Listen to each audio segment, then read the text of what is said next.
Holy moly, do I have something special for you guys today. This is the Kari Voutilainen Kaen. That's K-A-E-N, and I'm probably mispronouncing it.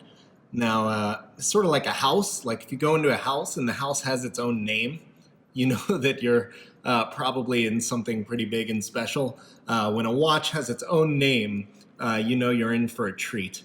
So yeah, this is a unique piece. It is made with the Japanese lacquer studio Unryuan. Now, this is a good time for me to say that I am definitely not an expert in Japanese lacquer, nor do I speak any Japanese at all. So of all my watch reviews, this is the most likely that I will screw something up, and I will 100% mispronounce almost everything that I say. But in any case, I'll try to spell some things if you want to look them up. I gave you Kaen already. Now, Unryuan is U-N-R-Y-U-A-N.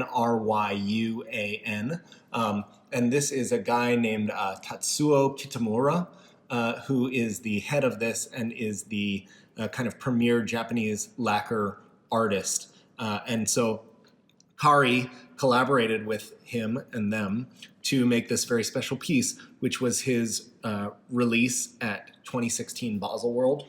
And because of that, they did a ton of press around this exact watch. So if you want to learn more of it, you can definitely just Google Kari Kaen, and a lot of information will come up. And it's all this watch, since it's a unique piece, right? So the very, very base of the watch is Kari Voutilainen Von Nuit, which I have definitely done reviews on. I think I've done 3, at least 2.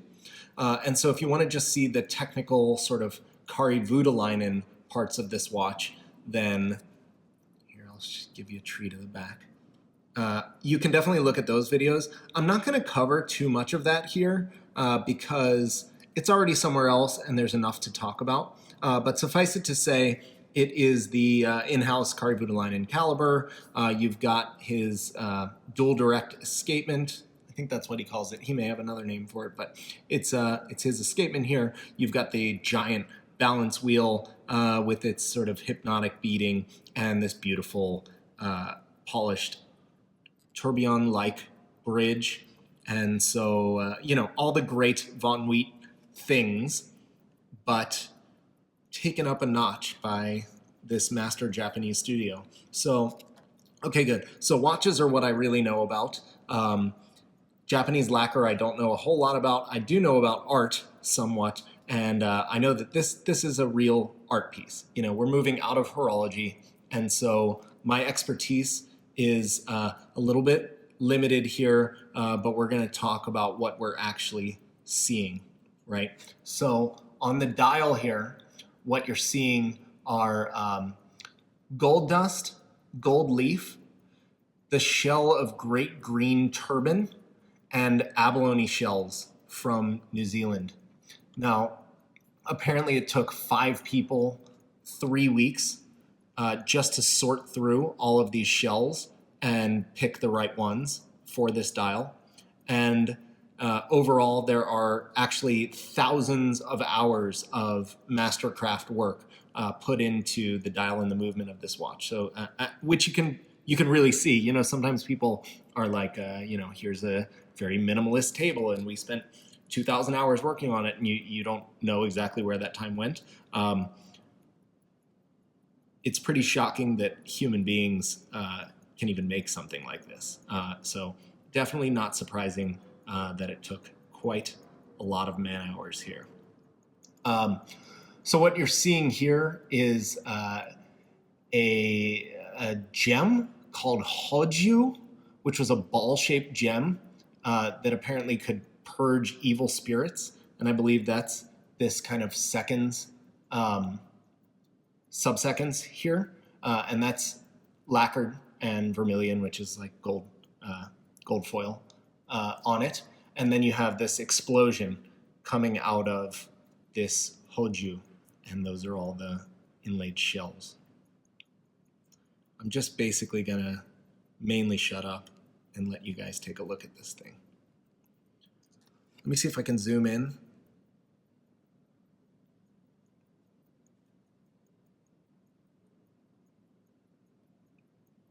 Just absolutely drop dead stunning. I've never ever seen anything like it, and you guys know that I see everything in the watch world. There's just nothing else really like this watch. Again, because it is way outside of the bounds of horology and into another discipline, which is pretty spectacular. Okay, zoom back out, let's flip it. So you can't just have that dial and stick it on a standard movement. And again, we have all of this going on the back, right? So here you have, again, this kind of kaleidoscope thing going on. And on here, you've got a Raiden pattern here on this barrel. And it's basically like a, what is that? It's kind of symbolizes the straightening out of energy particles, and then is very fitting for a balance. I'm sorry, for a winding barrel. See, I'm getting tongue twisted with all this Japanese that I'm trying to sort through and such. But yeah, it's the Raiden is like the collection of energy, and so it's perfect for the barrel. Of course, this is where the mainspring is and is what powers the watch. And then let me zoom in again.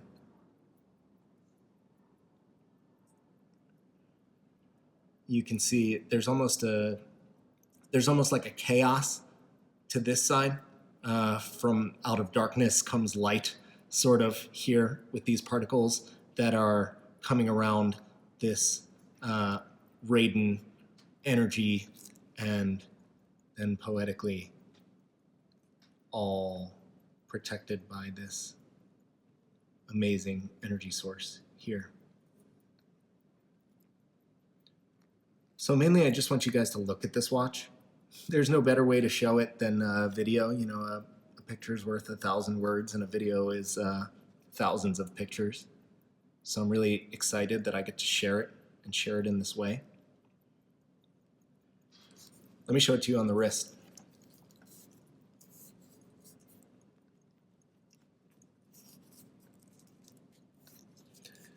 It's a totally wearable watch, you know. It's 39 millimeters, great proportions, easy to read despite everything that's going on the dial. And wow, look, you get to actually have an art piece on the wrist. You know, a lot of brands say, like, look at, this is art. You know, this isn't mere horology, this is art.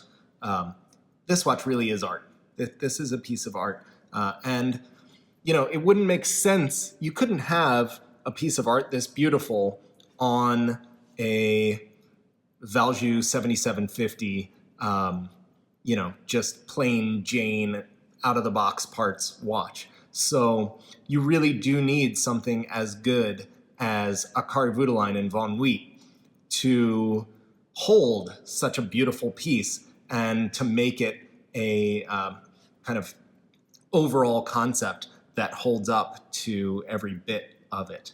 So I'm really excited that I got to share this with you guys. I'm certain this is one that you won't forget. I definitely won't.